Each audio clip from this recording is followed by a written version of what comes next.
আমার রাসূল সাল্লাল্লাহু আলাইহি ওয়াসাল্লাম বলেছেন, মান সালিমাল মুসলিমুনা মিন লিসানি ওয়া ইয়াদিহি, এক মুসলমানের মুখের আঘাত থেকে, জবানের আঘাত থেকে এবং শারীরিক আঘাত বলতে হাতের ঘুষি, পায়ের লাথি কিংবা লাঠির বাড়ি কিংবা তরবারির আঘাত, এই শারীরিক আঘাত এবং মুখের আঘাত, এই দুইটা আঘাত থেকে আরেকজন মুসলমান যখন নিরাপদ থাকবে, তখনই আপনাকে আল্লাহ তাআলা রিয়েল মুসলমান, প্রকৃত মুসলমান হিসেবে কবুল করবেন। সুবহানাল্লাহ। আপনি নিজেকে মোল্লা দাবি করেন, হুজুর দাবি করেন, আলেম দাবি করেন, আবার আপনার হাতে, আপনার ইশারায়, আপনার মদদে, আপনার ইন্ধনে অন্যান্য মুসলমানদের দরবারে কিংবা এলাকায় কিংবা মসজিদে আগুন দেয়, মাজার ভাঙে, তাহলে আপনি কেন মুসলমান হলেন?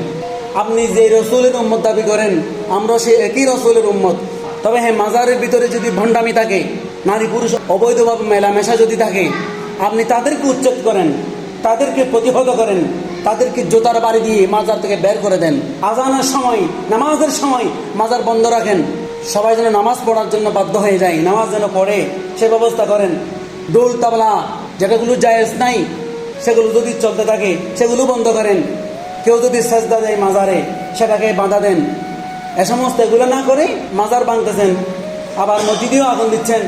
এগুলোর জন্য সুন্নি হতে হবে না, এগুলোর জন্য নির্দিষ্ট কোনো রাজনৈতিক দলের অনুসারী হতে হবে না। এগুলোর জন্য আপনাকে হতে হবে একজন প্রকৃত মুসলমান। আপনি নিজেকে যদি প্রকৃত মুসলমান বানাতে চান, ওয়াহাবি হোক আর সুন্নি হোক, ওয়াহাবিরও মানুষ, সুন্নিরও মানুষ, তো মানুষ হিসেবে প্রত্যেক দলের কম বেশি দোষ থাকবেই। যাদের দোষ আছে, দল না দেখে, রাজনৈতিক প্রেক্ষাপট না টেনে, যার দোষ আছে তাকে দোষী বলেন। আমি মুসলমান, আপনি মুসলমান, সেটাকে আপনার মাথায় সেট করে নেন।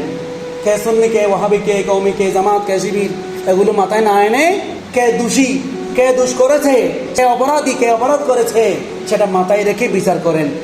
তাহলে দেখবেন কোনো দলাদলি থাকবে না।